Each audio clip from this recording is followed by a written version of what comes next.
Tumeona miundombinu ya zahanati. Ndio. Pia nayo imeendelea kukua zaidi.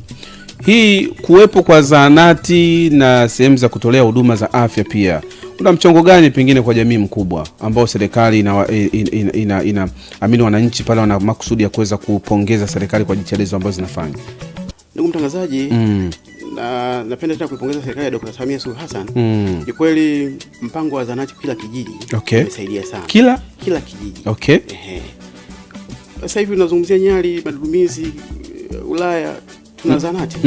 Hatuna shida ya kama natoka asubuhi ya usiku na mgonjwa mjamzito, navuka maji naenda Zombo kituo cha zahanati tena kwa ajili ya matibabu, hapana.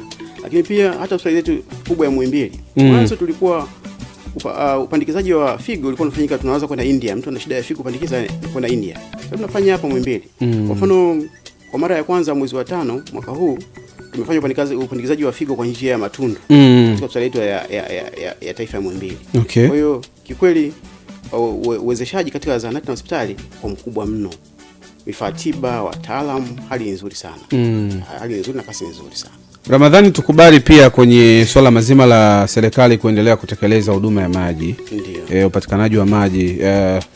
Nikikukumbusha kama utakuwa umesahau, miaka hiyo tulikuwa tunateka yale maji ya kutiririka. Sahihi. Unakuta maji na vumbi unafanya tena unachukua nguo ndio unachota maji ili upate maji mazuri, maji masafi. Lakini serikali imejitahidi sana kuweza kufikisha maeneo mengi sana maji haya. Sasa ni hatua zipi zimeleta mabadiliko kwa wananchi? Hatua gani ambazo zimeleta mabadiliko kwa wananchi? Of course uboreshaji wa huduma za maji una mchango mkubwa pia katika maendeleo ya wananchi na uchumi. Mwanzo kama ulivyosema, tunatoka sehemu moja ya kufuata maji na let's say mimi nakupa mfano wa niliishi Kibondo pia. Nilikuwa natoka saa 10. Kibondo hiyo. Okay. Nilikuwa natoka saa 10 ile asubuhi. Hapo natakiwa niandae maji nije kuoga niende kazini. Okay.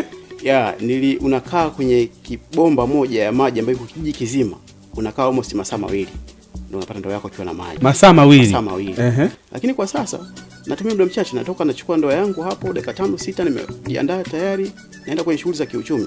Kwa hiyo imepunguza pia muda mwingi wa watu kutumia kwenye shughuli ambazo sizo za kiuchumi, kujiengage kwenye shughuli za kiuchumi.